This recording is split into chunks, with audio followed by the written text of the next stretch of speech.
Presiden Joko Widodo memerintahkan Kementerian Pertanian untuk menekan impor sejumlah komoditas pokok seperti kedelai, jagung, gula, bawang putih, dan beras.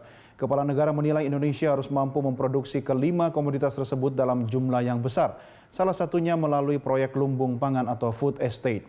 Hal itu disampaikan Presiden Joko Widodo saat membuka Rapat Kerja Nasional Pembangunan Pertanian tahun 2021 secara virtual dari Istana Negara Jakarta. Presiden menegaskan jajarannya tidak bisa melakukan hal yang monoton jika ingin menekan komoditas yang masih diimpor dalam jumlah yang besar. Negara harus mampu membangun kawasan produksi pangan dengan kapasitas produksi yang besar seperti proyek lumbung pangan. Saat ini pemerintah pusat tengah melihat dan mengevaluasi pembangunan lumbung pangan di Provinsi Sumatera Utara dan Provinsi Kalimantan Tengah. Jika keduanya berhasil, Presiden meyakini akan membuat harga produksi komoditas dalam negeri mampu bersaing dengan komoditas impor.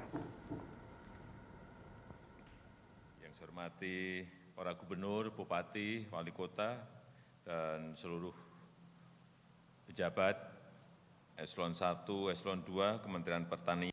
Oleh sebab itu, pengelolaan yang berkaitan dengan pangan itu betul-betul harus kita seriusi. Pembangunan pertanian betul-betul harus kita seriusi secara detail. Terutama, saya ingin menggarisbawahi terutama yang berkaitan dengan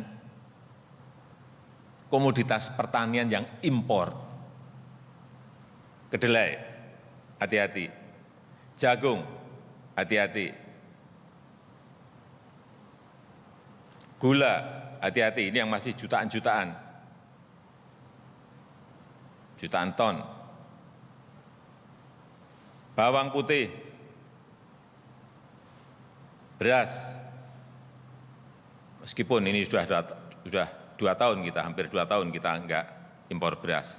Ini saya mau lihat betul lapangannya, kondisinya seperti apa, apakah konsisten bisa kita lakukan untuk tahun-tahun mendatang.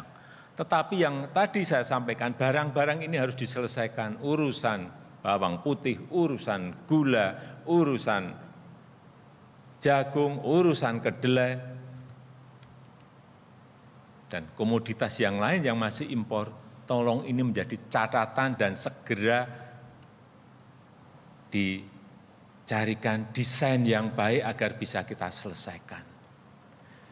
Menurut saya tidak bisa kita melakukan hal-hal yang konvensional, yang rutinitas, monoton seperti yang kita lakukan bertahun-tahun.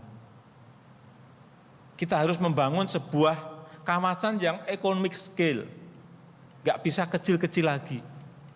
Oleh sebab itu kenapa saya dorong food